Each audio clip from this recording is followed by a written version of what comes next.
જે ક્ષણે એ સર્વસમર્થ છે એ જ ક્ષણે એ અસમર્થ પણ છે. જેમ બાલકૃષ્ણ ઘૂંટણીએ ચાલતા ચાલતા નંદાલયના ઉમરામાં ફસાઈ ગયા અને આ દર્શન સુરદાસજીએ કર્યા તો કીર્તન લખ્યું, અરે વો બલ કહા ગયો જો હિરણ્યાક્ષ માર્યો. અરે પ્રભુ, ઘૂંટણીએ ચાલતા ઉમરોય નથી ઓળંગી શકતા, તો અમે તો આપના એ બળ વિશે સાંભળ્યું છે કે આપે હિરણ્યાક્ષને માર્યો. પણ હા, પ્રભુ એ જ બાલક સ્વરૂપે પૂતનાનો પણ ઉદ્ધાર કરે છે. આ બધા અસુરોને મારે છે, એવા સર્વસમર્થ પણ છે. આ વિરુદ્ધ ધર્માશ્રયિતાનો ગુણ પરમાત્માનો કહેવાય. અને એટલા માટે વ્રજમાં પ્રભુ બાલક પણ છે અને સદા કિશોર પણ છે. તમે આપણે હવેલી પરંપરામાં પીછવાઈ કળા જોઈ હશે, અને પીછવાઈ જ્યારે જ્યારે પણ તમે જુઓ ત્યાં તમને ક્યારે પણ બાલકૃષ્ણ દેખાય છે? એ રાસ કરતા હોય, એ હિંડોરે ઝૂલતા હોય, બધે કિશોર સ્વરૂપ દેખાય. તમને એમ કે લાગે કે તમે જ્યારે 11 વર્ષ ને 52 દિવસની વાત વ્રજની કરો છો તો પ્રભુ આવા મોટા કેમ દેખાય છે? ऐसे बड़े क्यों दिखाई देते हैं? क्योंकि प्रभु सदा बालक भी है, सदा किशोर भी है, असमर्थ भी है. पीवत दूध सिराय, ऐसे पद भी गाते हैं कि गर्म दूध थोड़ा हो तो फूंक मार मार कर प्रभु पीते हैं, और वही प्रभु वहां दावानल का पान भी कर लेते हैं. ये दावानल सीधो अग्नि पण पी जाए. આવી વિરુદ્ધ ધર્માશ્રયતા ભગવાનની અંદર બિરાજે છે. અને એટલા માટે અમારા ઠાકોરજી યશોદાજીની ગોદમાં હોય તો બાલક બની જાય, અને સ્વામીજીની કુંજમાં હોય તો કિશોર પણ બની જાય. આવી વિવિધતા પરમાત્માના સ્વરૂપમાં છે. એક વસ્તુ સમજ લો, ભગવાનની રચનામાં કે ભગવાનની લીલામાં ક્યાંય વિરોધ નથી, બધે જ વિવિધતા છે. આ દુનિયામાં પણ ક્યાંય વિરોધ ભગવાને પ્રગટ નથી કર્યો, બધે વિવિધતા પ્રગટ કરી છે. અને એટલા માટે આ દુનિયામાં પણ મારા જેવો બીજાને બનાવું, આ જે સંઘર્ષ છે ને, એનાથી દુનિયામાં વધારે ક્લેશ અને ઝઘડા પેદા થાય. પોતાના જેવા કરવામાં પણ એ મારાથી જુદો હોઈ શકે છે, આ વાતનો સ્વીકાર કરો ને તો એકતા આપમેળે આવી જાય. અત્યારે દુનિયામાં એ મહેનત ચાલે કે બધાને એક કરો, બધા એક માનવા લાગે, બધા એક સરખું વિચારવા લાગે, બધાને એક વસ્તુ ગમવા લાગે. આ જ વસ્તુ દુનિયામાં ક્લેશનું કારણ છે.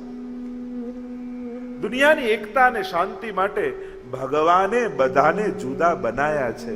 એ વાતને ખેલદિલી પૂર્વક સ્વીકારી લો ને તો બધા પોતાના લાગવા મળશે. બધે જ પ્રભુની એ સુંદર રચનાનો આનંદ માણી શકશે. તો આ બે લક્ષણ કૃષ્ણ ભક્તિ કરનારાએ સમજવાના. એક નિત્ય લીલાવાદનો સિદ્ધાંત અને બીજું વિરુદ્ધ ધર્માશ્રયતાનો સિદ્ધાંત. પ્રભુ વિરુદ્ધ ધર્મો સાથે વ્રજમાં લીલા કરે છે. એ સર્વજ્ઞ પણ છે અને એ અબૂધ પણ છે. બોલત હે તુતરાય, 7 બરસ કો સામરો બોલત હે તુતરાય. ત્યાં તોતલું યશોદાજીને નંદ બાબા આગળ બોલે છે, અને એ જ પરમાત્મા જ્યારે નંદ બાબાને ગોવર્ધન યાગ સમયે કર્મનો સિદ્ધાંત પણ સમજાવે છે. આ વિરુદ્ધ ધર્માશ્રયતા પ્રભુમાં છે. અને એટલા માટે પ્રભુ શાશ્વત છે, એમની લીલા શાશ્વત છે, તો એમનું આ વ્રજધામ પણ શાશ્વત છે. એટલે કે આ વ્રજધામમાં આજે પણ ઠાકોરજીની આ સમગ્ર લીલાઓ થઈ રહી છે. અને એટલા માટે આજે પણ એ લીલાનો અનુભવ થઈ શકે છે. વ્રજધામની એક પછી એક લીલાઓનું આપણે દર્શન કરી રહ્યા છીએ. યાત્રાના અનેક પ્રકારની આપણે ચર્ચાઓ કરી હતી કે કેટલા પ્રકારની યાત્રાઓને કઈ કઈ સાવધાની, કયા કયા નિયમો, કયો પ્રકાર. એમાં વ્રજ લીલા અને વ્રજ પરિક્રમાની ભાવના કંઈક જુદી છે. આમાં તો પ્રગટ પુરુષોત્તમની આધિ દૈવિક લીલાઓ છે. 11 વર્ષ ને 52 દિવસ ઠાકોરજી વ્રજમાં બિરાજ્યા, અને ત્યાં કેવલ ને કેવલ વ્રજભક્તોને આનંદનું દાન પરમાત્માએ કર્યું છે. आनंदस्य हरे लीला महाप्रभु जी ने कहा, प्रभु की समग्र लीलाएं आनंद देने वाली है, और उन लीलाओं का अनुभव हम सब व्रजभक्त बन के करते हैं. भगवान मेळवવાની મહેનત ન કરતા વ્રજભક્ત બનવાનો પ્રયાસ કરજો, ગોપી બનવાનો પ્રયાસ કરજો.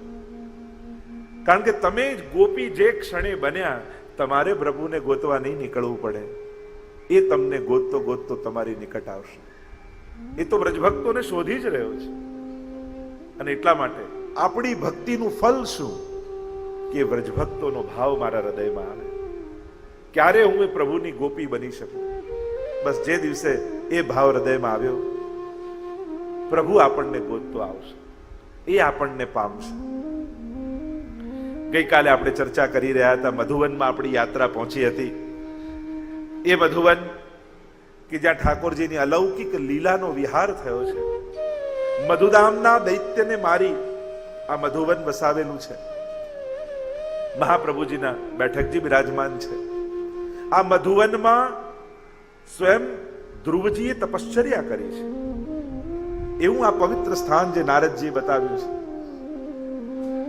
અને ધ્રુવજી પર પરમાત્માની કૃપા, શ્રી યમુનાજીની કૃપાથી થઈ. હજારો વર્ષ સુધી એ દિવ્ય સ્થાનને પામ્યા. અને આજે પણ નાથદ્વારામાં ધ્રુવ બારી છે. ઠાકોરજી એમને વચન આપેલું છે કે હું તને સદાય દર્શન આપીશ. અને નાથદ્વારાની એ ધ્રુવ બારીથી એમને અખંડ શ્રીનાથજી બાબાના દર્શન થાય છે. ભક્તોની ભગવાન પર કૃપા સહજ છે, સ્વાભાવિક છે.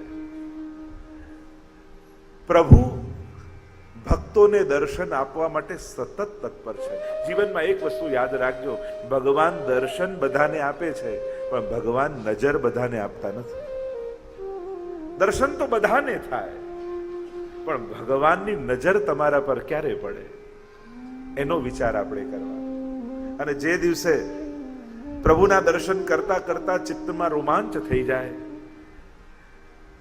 આંખો ભીંજાઈ જાય, ત્યારે માનજો આજે ઠાકોરજીએ મારી સામે જોયું છે. રોજ હું પ્રભુને જોતો હતો, પણ આજે પ્રભુએ મારી તરફ દ્રષ્ટિ કરી છે. કારણ કે પ્રભુની દ્રષ્ટિમાં ભક્તિ છે, પ્રભુની દ્રષ્ટિમાં ભાવ છે. અને એ જ્યારે આપણી સામે જુએ ને, ત્યારે માનવું કે આપણું હૃદય આજે પ્રેમથી ભરાઈ જવાનું છે. વ્રજની ભૂમિ એવી છે કે જેના કણ કણમાં ઠાકોરજી બિરાજમાન.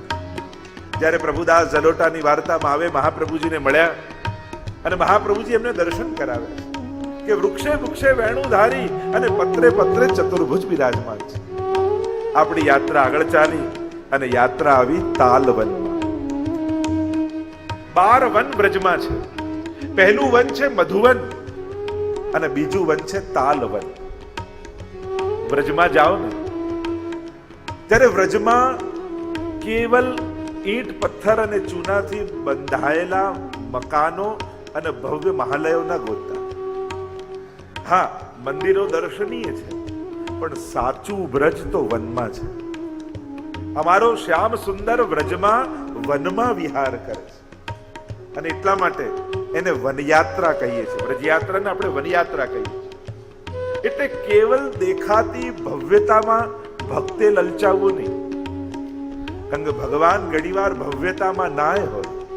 કારણ કે વ્રજમાં તો અમારો ઠાકોરજી, જેમ રસખાનજીના શબ્દોમાં કહું તો એ કુંજ નિકુંજોમાં ક્યાંક એ ગહેન કુંજોમાં સ્વામીજીના ચરણ દબાવતા તમને મળી જશે. આપણે ત્યાં અનેક ભગવદીઓની વાર્તા આવે છે. શ્યામા સખીની વાર્તા આવે છે. મોટા સંત હતા, પણ શ્યામા સખી બનીને રહે. અને સદા એમને એવો ભાવ કે અમારી પાછળ પાછળ ઠાકોરજી ડોલે છે. એકવાર ઘન કુંજોમાંથી પસાર થતા હતા અને એમના કેસ લાંબા અને ફસાઈ ગયા કાંટાની ઝાડમાં. પણ એમને તો સદાય કૃષ્ણનો આવેશ રહે, એટલે એમને થયું કે કૃષ્ણએ મારા કેસ પકડ્યા છે. અરે કનૈયા છોડ દે, અરે લાલા લોગ દેખેંગે તો ક્યા બોલેંગે, એવા ગોપીના આવેશમાં રહેતા. અરે છોડ દે, और अब तू नहीं छुड़ाएगा तो मैं भी नहीं छोड़ूंगा. ઉભા રહે, આખો દિવસ વ્યતીત થઈ ગયો, ભૂખ્યા તરસ્યા, અને ઠાકોરજી વિચાર કરે કે આ તો સદાય મારા આવેશમાં રહે છે, મારી ભક્તિમાં રહે છે, અને હું નહીં છોડાવું તો આ ભૂખ્યા તરસ્યા રહી જશે. અને ઇતિહાસ એમ કહે છે કે એ સમયે સાક્ષાત પ્રભુ ત્યાં પ્રગટ થયા અને એમના કેસ છોડાવ્યા. આવા વ્રજમાં અને વનમાં વિહાર કરતા કૃષ્ણ વ્રજમાં છે. આપણી યાત્રા આવી તાલવન. આ તાલવન બીજું વન છે વ્રજનું. મધુવનથી કુમુદવન જતા રસ્તામાં તાલવન આવે. અહીંયા એ સારસ્વત કલ્પમાં ભાગવતજીમાં તાલવનનો ઉલ્લેખ છે. આ જેટલાય વ્રજની યાત્રાના આપણા સ્થળો દર્શન કરીએ છે એ બધાનું પ્રમાણ તમને ભાગવતજીમાં, પદ્મ પુરાણમાં, સ્કંદ પુરાણમાં, વરાહ પુરાણમાં, આ બધામાં આ સ્થળોના ઉલ્લેખો કરવામાં આવ્યા છે. અને એટલા માટે આ બધા જ સ્થળો બહુ દિવ્ય છે. મથુરા આદિનો ઉલ્લેખ કેટલા પુરાણોમાં આનો ઉલ્લેખ મળે છે. ભાગવતજીમાં ધેનુકાસુર વધની કથા આવે છે. ઠાકોરજી એકવાર દાઉજી અને સખાની સાથે તાલવનમાં પધાર્યા. કહેવાય છે કે એ સમયે અહીંયા ખૂબ વિપુલ પ્રમાણમાં તાડના વૃક્ષો હતા અને એમાં તાડના ફલો ઉગતા. સખાઓ કહેવા લાગ્યા, અરે લાલન, આજ તો તાલવન में ताड़ के फल खाने. આ ધેનુકાસુર અહીંયા રહે અને આની વૃત્તિ કેવી, આટલા ફલો અહીંયા ઉગતા હોય પણ ન પોતે ખાય ન બીજાને ખાવા દે. બસ આ જ વૃત્તિ ધેનુકાસુરની વૃત્તિ છે. ન પોતે ખાય ને બીજાને ખાવા દે. ઘણા લોકો કહે ને, મને નહીં મળે તો વાંધો નહીં પણ તને નહીં મેળવવા દો. આ ધેનુકાસુર વૃત્તિ. આ અસુરો કેવલ શરીરધારી અસુરો જ નથી, આ કેવલ કોઈ વ્યક્તિઓ નથી, પણ આ બધી વૃત્તિઓ છે જે આપણા બધાની અંદર ક્યાંક કામ કરતી હોય છે. આ ધેનુકાસુર વૃત્તિ છે, અઘાસુર વૃત્તિ છે, પૂતના એ વૃત્તિ છે. અને એટલા માટે વ્યક્તિઓ મરી જાય છે, વૃત્તિઓ તો જીવતી જ હોય છે. આપણને એમ લાગે કે આ તો હજારો વર્ષ પહેલા મરી ગયા. આ મર્યા નથી. આજે પણ આપણા હૃદય રૂપી વૃંદાવનમાં ક્યાંક ને ક્યાંક આ બધા જ વૃત્તિ રૂપી અસુરો ક્યાંક જીવતા હોય છે. અને એટલા માટે જ કૃષ્ણની પાસે જવું પડે. કારણ કે વૃત્તિઓ બે રીતે બદલાય, કાં ગુરુ કૃપાથી, કાં પ્રભુ કૃપાથી. બાકી માણસની વૃત્તિઓ જેટલી બદલાતી નથી. જ્ઞાન મેળવી લેવું સહેલું છે, પણ હૃદયમાં રહેલા પાપોને કાઢવા અઘરા છે. आप बहुत सब ज्ञान पा लेते हो, क्योंकि ज्ञानी तो रावण भी था ना. ज्ञान थी पाप जाए એ વાતમાં કોઈ માલ નથી. કારણ કે જેટલા જેટલા આ અસુરો કે રાક્ષસોની પણ કથા આવે છે, બધા બહુ મોટા જ્ઞાનીઓ હતા. જો જ્ઞાનથી પાપ વૃત્તિ જતી રહેતી હોત તો એમની અંદર પણ જતી રહેત ના. मन के पाप जाते हैं दो प्रकार से. कहां प्रभु की कोई कृपा हो जाए, प्रभु की कोई कृपा दृष्टि पड़ जाए तो चित्त में पाप चले जाते, और या गुरु कृपा हो. गुरु कृपा થાય ને ત્યારે આપણી અંદર રહેલા આપણના પાપો આપણને ખૂંચવા લાગે. જેમ પગમાં કાંટો વાગ્યો હોય, ખૂંચતો ન હોય તો આપણે કાઢીએ નહીં, પણ જે ક્ષણે ખૂંચવાની શરૂઆત થઈ એ જ દિવસે બેસીને કાઢી લે. બસ ગુરુ કૃપા એ જ કરે છે, આપણને આપણા પાપો ખૂંચવા લાગે છે. એમ થાય, હું વૈષ્ણવ, હું ભગવાનનો ભક્ત, હું ભક્તિ કરનારો વ્યક્તિ, મારાથી આવું કેમ થાય? આ વિચાર જાગવા લાગે. અને એટલા માટે આ બધા અસુરો કેવલ વ્યક્તિઓ નથી, વૃત્તિઓ છે. અને એટલા માટે ઘણા લોકો કહે, આટલી જૂની ભાગવતની કથા, ગીતાજીની કથા, વેદો ને પુરાણોની કથા હજારો વર્ષો થઈ ગયા, હવે શું કામની? ત્યારે કહેવામાં આવે કે ભલે હજારો વર્ષ થયા, માણસ બદલાયો ક્યાં છે? કામ, ક્રોધ, લોભ, ઈર્ષા, દ્વેષ શું આજે જીવતા નથી? આજે જીવે છે. અને જો આજે જીવે છે તો આજે પણ આ કથાઓની જરૂરિયાત છે. અને કદાચ શું તમને એમ લાગતું નથી, સમય જતાની સાથે આ બધું વધ્યું છે? જો તમને એમ લાગતું હોય કે સમયની સાથે આ બધું વધી રહ્યું છે, તો કદાચ શાસ્ત્રોની હવે પહેલા કરતા પણ હવે વધારે જરૂર છે. કદાચ પરીક્ષિતને જેટલી ભાગવતજીની જરૂર નહોતી, એટલી એના કરતા પણ વધારે જરૂરિયાત આપણને છે. શું તમે એમ માનો છો કે ભાગવતજીને શ્રવણ કરી ન હોત પરીક્ષિત મહારાજે તો એમનો ઉદ્ધાર ન થાત? જેને ગર્ભમાં જ ભગવાનના દર્શન મળી ગયા હોય એને જન્મ મરણના ક્યાં ચક્કર રહેવાના? પણ આ તો ઠાકોરજી એમને નિમિત્ત બનાવી આપણા સુધી ભાગવતજી પહોંચાડવી હતી, એટલે પરીક્ષિત મહારાજને નિમિત્ત કર્યા છે. બાકી પરીક્ષિત મહારાજ તો એવી દિવ્ય આત્મા છે, એના પૂર્વજોના પુણ્ય કાફી છે એના ઉદ્ધાર માટે. પાંડવોના પુણ્યો કાફી છે, કેવલ એ પૂર્વજોનું સ્મરણ કરી લે ને તો એનો મોક્ષ થઈ જાય. અને એટલા માટે ભાગવતજી નિમિત્ત કદાચ આજે વધારે આપણને આવશ્યકતા છે. આ બધાને કદાચ ગ્રંથો શાસ્ત્રો સમજમાં ન આવે તો શાસ્ત્રોની ભૂલ ન કઢાય. આપણી સમજનો વિચાર કરવો જોઈએ કે મારી સમજ એવી મોટી ક્યારે થાય જ્યારે ભગવાનની વાતોને હું સમજી શકું. આપણે તો શાસ્ત્રો આ બધું બહુ અઘરું, અમારા કામનું નહીં એમ કઈ મૂકી દઈએ. ભૂલો શાસ્ત્રોની કાઢી, શાસ્ત્રોની ભૂલો નથી, ભૂલો ક્યાંક આપણા સમજની છે કે હે પ્રભુ મારી સમજ એવી કરજે કે તારા ગ્રંથોને હું સમજી શકું. કારણ કે આપણી લૌકિક બુદ્ધિએ ભગવાનને જ્યારે સમજવાની કોશિશ કરવા જઈએ છે ને તો ભગવાનની લીલાઓમાં ભૂલો કાઢી લઈએ છે. લૌકિક બુદ્ધિએ અલૌકિક શાસ્ત્રોને શોધવા જશો, વાંચવા જશો તો ક્યાંક તમારી જ લૌકિક બુદ્ધિ, આપણી જ લૌકિક બુદ્ધિ ભગવાનમાં પણ દોષોનું શોધન કરી લેશે. અને એટલા માટે આ ભાગવત આદિ શાસ્ત્રો આપણી લૌકિકતાનો નાશ કરવા માટે છે. કારણ જે શાસ્ત્રને તમે વાંચો છો એનો ઉદ્દેશ્ય પહેલો એ બનાવો, મારે મારા સાંસારિક વૃત્તિનો નાશ કરવો છે. અને આ વૃત્તિ સાથે જ્યારે શાસ્ત્ર સાંભળશો ને તો એ તમારી લૌકિક ગતિનો નાશ કરી અલૌકિક ગતિમાં તમારી ગતિ કરાવશે, અલૌકિક તરફ ગતિ કરાવશે. તો આ ધેનુકાસુરની વાત કરી રહ્યો છે. ભાગવતજીમાં મહાપ્રભુજી તો સુબોધનીમાં સમજાવ્યું છે આ જેટલા અસુરો છે, અસુરો નથી પણ વ્રજભક્તોની અંદર રહેલા અધ્યાસો છે. અને જ્યાં સુધી આ 5 અધ્યાસ અંદર છે ત્યાં સુધી રાસમાં જીવનો પ્રવેશ થતો નથી. દેહાધ્યાસ, પ્રાણાધ્યાસ, ઇન્દ્રિયાધ્યાસ, અંતઃકરણાધ્યાસ અને સ્વરૂપ વિસ્મૃતિ.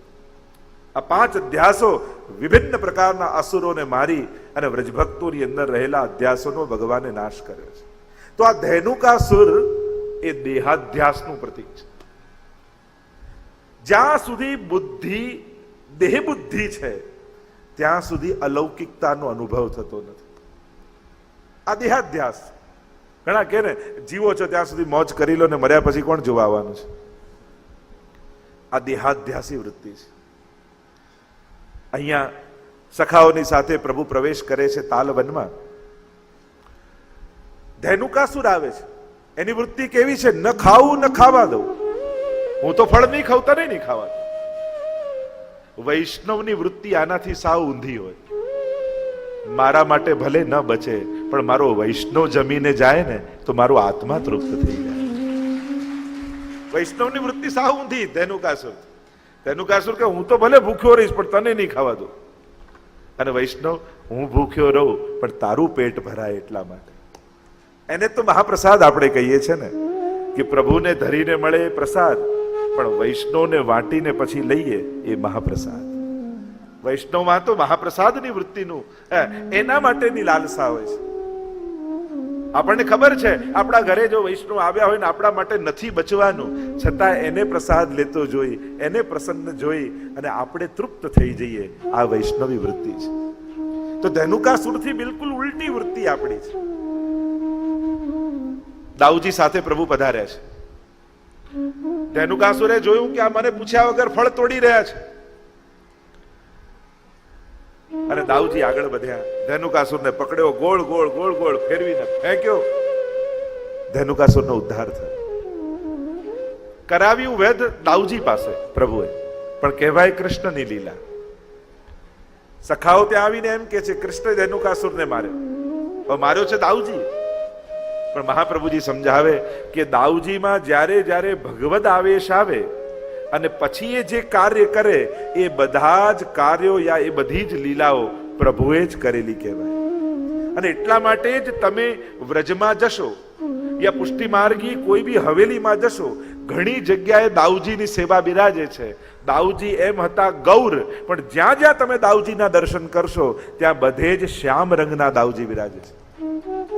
તમે ઘણી જગ્યાએ દાઉજીની હવેલી હોય છે પણ જોશો ને તો શ્યામ રંગના દાઉજી છે ગૌર. પણ એ દાઉજી કયા સેવનીય છે? જેમાં ભગવાનનો આવેશ થયો હોય. અને ભગવદ આવેશથી કરેલા કર્મો ભગવાને જ કર્યા કહેવાય. તો આમ ઉદ્ધાર કર્યો ધેનુકાસુરનો, ફળ બધાને વાટ્યા. અહીંયા તાલવનની બીજી પણ અનેકવિધ રહસ્યમય લીલાઓ, આપણે ત્યાં પ્રભુની રસાત્મક લીલાઓનો પણ ઉલ્લેખ છે. રાસમાં એકવાર સ્વામીજીએ માન ધર્યું, આ તાલવનની લીલા.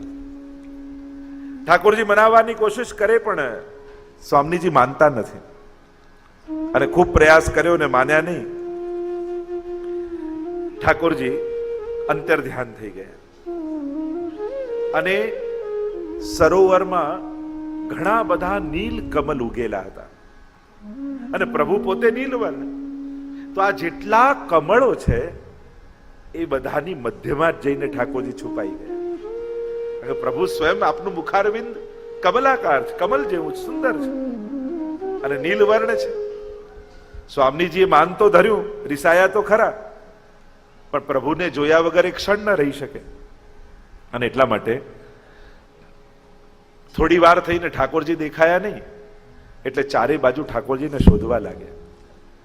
લલિતાજીને પૂછે છે, વિશાખાજીને પૂછે છે, અરે તમે શ્યામ સુંદરને જોયા છે? ચંદ્રાવલીજી જોઈ ગયેલા કે પ્રભુ સંતાયા છે નીલકમલની મધ્યમાં. ચંદ્રાવલીજીએ ઈશારો કરીને સંકેતમાં કહ્યું, અરે પ્રભુને કોણ ગોતી શકે? એ તો ભમરા જેવો છે, અને ભમરો કમળોની ઉપર ફર્યા કરે એમ એ પણ બધાની ઉપર ફર્યા કરતો હોય છે. અને આમ કરીને સંકેત કર્યો કે ઠાકોરજી કમળને ત્યાં છે.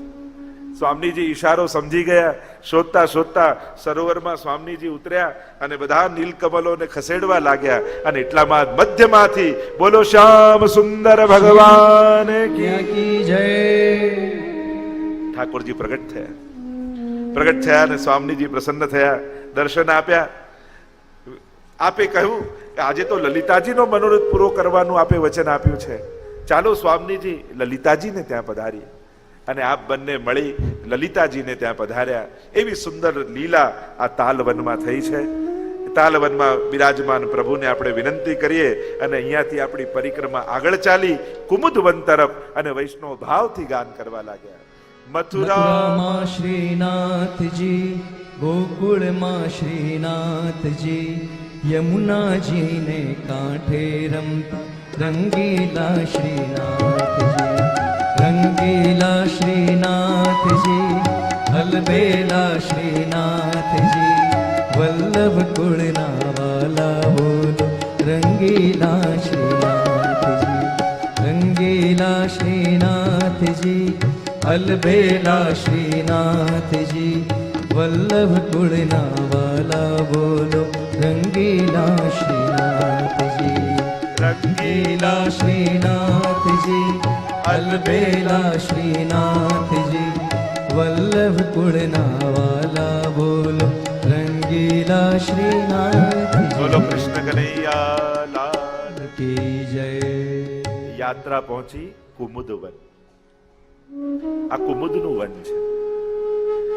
ઠાકોરજી સ્વામીજી સાથે અહીંયા પધારેલા, અને સ્વામીજીએ વિનંતી કરી કે પ્રભુ આ વનમાં અનેક સુંદર સરોવર છે, આપ એમાં અનેકવિધ પ્રકારના કુમુદોને ખીલવો, કુમુદીઓ ખીલવો.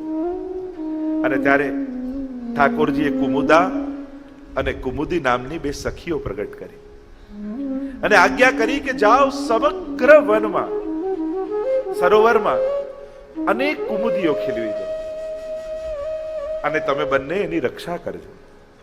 અને જ્યાં ઠાકોરજી આજ્ઞા કરી એવું સરોવર સુંદર બની ગયું. શરદના પ્રકાશમાં આખા સરોવરમાં શ્વેત કુમુદનીઓ ખીલી ગઈ, અને એટલા માટે આનું નામ કુમુદવન પાડવામાં આવ્યું. અહીંયા ઠાકોરજી અને સ્વામીજીનો અનેક પ્રકારનો વિહાર છે. કુંડની પાસે વિલાસ કુંડ અને પદ્મકુંડ પણ છે. આ સ્થાન શ્રી મહાપ્રભુજીના બેઠકજી છે. કૃષ્ણકુંડ ઉપર શ્યામ તમાલાના વૃક્ષની નીચે આવીને શ્રી મહાપ્રભુજી બિરાજમાન થયા. પ્રાય મહાપ્રભુજીના બેઠકજી કાં છોકરના વૃક્ષની નીચે હોય કાં તમાલ વૃક્ષની નીચે હોય. એના પણ અનેક પ્રકારના ભાવ બતાવ્યા છે. બ્રહ્મરૂપ એ વૃક્ષોને માનવામાં આવ્યા છે. 3 દિવસ સુધી શ્રી મહાપ્રભુજી બિરાજ્યા, ભાગવતજીનું પારાયણ કર્યું. કૃષ્ણદાસ મેઘને આ સુંદર સ્થળનું મહાત્મ્ય પૂછ્યું કે ગુરુદેવ, આ સ્થળમાં ઠાકોરજીએ કઈ લીલા કરી હતી? અને ત્યારે મહાપ્રભુજી આ કુમુદા અને કુમુદીની વાર્તા કહી કે આ રીતે ઠાકોરજી એમને પ્રગટ કર્યા અને સુંદર કુમુદ વન અહીંયા પ્રગટ થયું છે. ઠાકોરજી અહીંયા જલ વિહાર કર્યો છે. જલ વિહારનું સુંદર વર્ણન શ્રી મહાપ્રભુજીએ કર્યું. કુમુદવન પાસે ગિરધરપુર ગ્રામ છે. અહીંયા ઠાકોરજી ગાયો ચરાવવા માટે પધારતા. અહીંયા દુર્ગા દેવીનું મંદિર છે. જ્યારે ઠાકોરજી અહીંયા પધાર્યા ગાયો ચરાવતા ચરાવતા ત્યારે દુર્ગા દેવીજી પોતે પ્રગટ થયા અને સ્વયં ઠાકોરજી પાસે આવીને ક્ષમા માંગવા લાગ્યા. કહ્યું કે મને ક્ષમા કરો. ઠાકોરજી કે કઈ વાતની ક્ષમા? દુર્ગા દેવી કહેવા લાગ્યા કે હમણાં થોડા વર્ષોમાં આપ ગોવર્ધન યાગની લીલા કરશો, ઇન્દ્રમાન ભંગ થશે અને ત્યારે ઇન્દ્ર રાજા બધાને આજ્ઞા કરશે વ્રજ ઉપર પ્રકોપ કરવાનો, અને ત્યારે હું પોતે વીજળી રૂપે ત્યાં આવીશ અને વીજળી રૂપે આવીશ ને આપને શ્રમ થશે. એટલે હું પહેલેથી આપને મને વિનંતી અને ક્ષમા માંગુ છું, કારણ આપને શ્રમ પડે એનાથી મોટો બીજો અપરાધ કયો? ઠાકોરજી પ્રસન્ન થયા અને કહ્યું કે આજ પછી આપનું જે કોઈ પણ પૂજન કરશે અને આપના આશીર્વાદથી મારી તુરંત એને પ્રાપ્તિ થશે.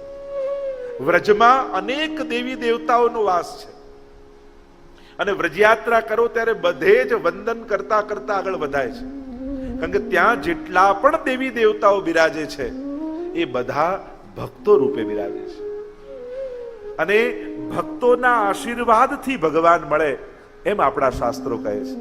અને એટલા માટે જ્યારે પણ વ્રજયાત્રા કરીએ ત્યારે જે જે મંદિરો આવતા જાય બધાને વંદન કરતા જઈએ છીએ, કારણ કે ત્યાં બધા જ દેવી દેવતાઓ, બધા જ તીર્થોનો વાસ અહીંયા છે.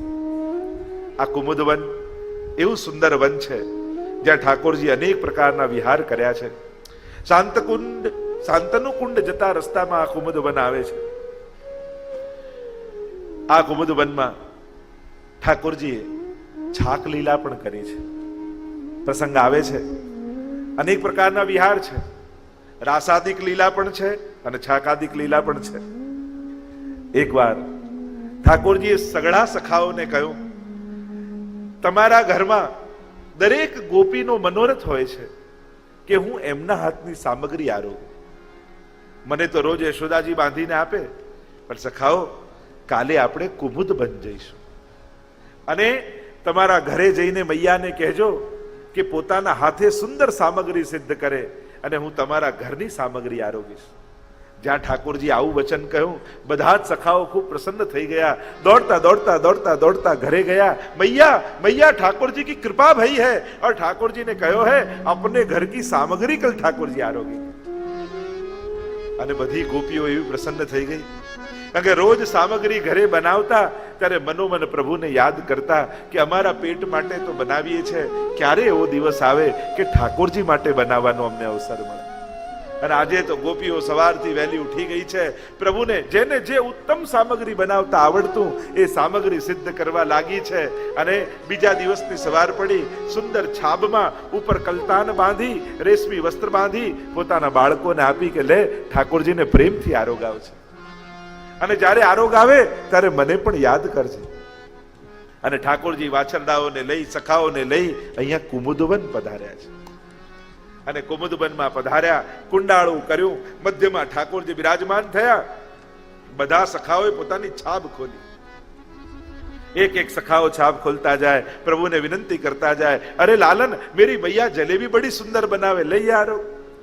બીજો કહે, અરે લાલન મેરી મૈયા પેડા બડે સુંદર બનાવે, ये આરો. બધા સુંદર સુંદર સામગ્રી આરોગાવી રહ્યા છે. અને દૂર ઉભેલો એક ગરીબ બ્રાહ્મણનો દીકરો મધુમંગલ દૂરથી દર્શન કરે છે. પ્રભુ કેવી સુંદર સુંદર બધાની સામગ્રી આરોગી રહ્યા છે, મારી પાસે તો કાંઈ નથી.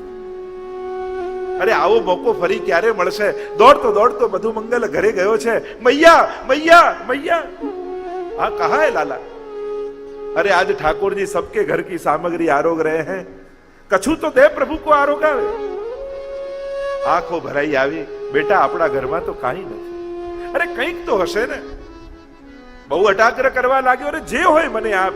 બેટા બીજું તો કાંઈ નથી, કાલની ખાટી છાછ પડી છે. હા મૈયા વોહી દે દે. કુલ્લડમાં છાછ લીધી, બઘાર કરી દીધું અને મધુમંગલ તો પ્રસન્ન થઈ ગયો. કુલ્લડ લઈને દોડતો આવ્યો અહીંયા કુમુદવનમાં અને જોયે તો ઠાકોરજી મધ્યમાં બિરાજ્યા છે. કોઈના પેડા, કોઈની જલેબી, કોઈની બરફી આરોગી રહ્યા. અને જ્યાં આ મધુમંગલે જોયું, અરે આવું સુંદર સામગ્રી ઠાકોરજી આરોગે તો ખાટી છાછ કેમ લેવડાવું? અને ક્યાંક ખાટી છાછ આપીશ તો ઠાકોરજી મારી મસ્કરી કરશે. ના, પ્રભુને આ ન અપાય. પણ પ્રભુ જોશે તો મારી પાસે માંગશે, અને માંગશે ને પીશે તો હાંસી કરશે. ના, પ્રભુ જુએ જ નહીં એવું કરું, શું કરું? તો લાવ હું જ પી જાઉં. અને આમ વિચાર કરી મધુમંગલે જ્યાં કુલ્લડ મોઢામાં લગાડ્યું, ઠાકોરજીની દ્રષ્ટિ પડી, મધુમંગલ ઉભો રે એમ કરીને પ્રભુ દોડ્યા. અને મધુમંગલને થયું કે પ્રભુ ક્યાંક ચાખી ન લે, એટલે પોતાનું કુલ્લડ આખું ઉલેડી દીધું મોઢામાં. મોઢું નાનું ને કુલ્લડ મોટો, એક ધાર નીકળી નિકટમાંથી, થોડી પરથી ટીપા પડવા લાગ્યા. પ્રભુ દોડતા ગયા ને પોતાનો ખોબો મૂકી દીધો અને મધુમંગલની એઠી છાછ ઠાકોરજી આરોગવા લાગ્યા. મીઠો મદન ગોપાલ આજ દધી, મીઠો મદન ગોપાલ, મીઠો મદન ગોપાલ આજ દધી, મીઠો મદન गोपाल। बड़ी मीठी छाछ है मधुमंगल, इतने दिन तक हम यहाँ रहे, बहुत दिन बसे कुमुदवन, कृष्ण तिहारे साथ, ऐसो स्वाद कबहू न चाख्यो, सुन गोकुल के नाथ। बहुत दिन हम बसे कुमुदवन, कृष्ण तिहारे साथ,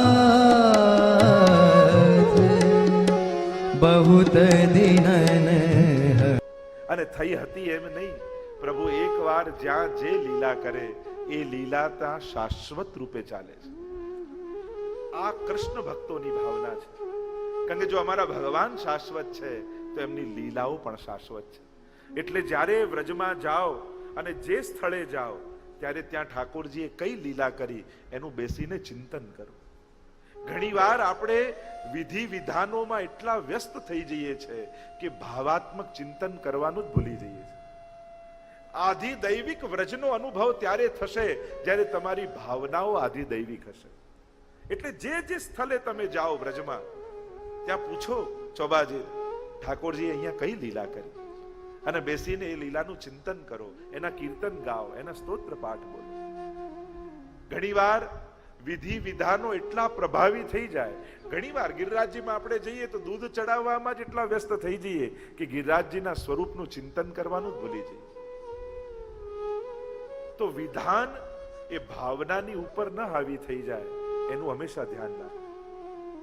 વૈષ્ણવની યાત્રા આગળ ચાલી, કુમુદ વનમાં કુમુદ વિહારી પ્રભુને વંદન કરી અને વૈષ્ણવ પ્રભુનું સ્મરણ કરતા કરતા આગળ ચાલ્યા. મથુરામાં શ્રીનાથજી, ગોકુળમાં શ્રીનાથજી, યમુનાજીને કાંઠે રમતા રંગીલા શ્રીનાથજી, રંગીલા શ્રીનાથજી, અલબેલા શ્રીનાથજી, વલ્લભ કુળના વાલા બોલો રંગીલા શ્રીનાથજી, રંગીલા શ્રીનાથજી, અલબેલા શ્રીનાથજી, વલ્લભ કુળના વાલા બોલો રંગીલા શ્રીનાથજી, બોલો કૃષ્ણ કનૈયા લાલ કી જય. આપણી પરિક્રમા કુમુદ વનથી આવી શાંતનુ કુંડમાં. શાંતનુ કુંડમાં પ્રાય વ્રજયાત્રામાં એક દિવસનો મુકામ કરતા હોય છે.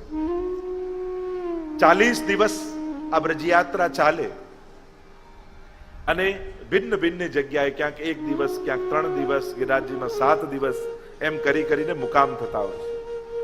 આ શાંતનુ કુંડ બહુ પૌરાણિક કુંડ છે. ઘણી પ્રાચીન ઘટનાઓ અહીંયા ઘટેલી છે અને છેક આની લીલાનું ચિંતન કરીએ તો છેક મહાભારત કાળથી આગળ જવું પડે. ઊંચા ટેકરા ઉપર શાંતનુ બિહારીજીનું મંદિર છે. મનોમન ત્યાં વંદન કરીએ, એમના દર્શન, બલદાવજીના દર્શન, ગિરધારીજીનું મંદિર છે. આ શાંતનુ કુંડ અત્યારના સમયમાં સંતાન કુંડ નામથી પણ પ્રસિદ્ધ છે. આની પૌરાણિક કથા એવી છે શાંતનુ કુંડની, જેમના નામથી આપણે બધા પરિચિત છીએ એવા ભીષ્મજી અને એમના પિતા શાંતનુ રાજા.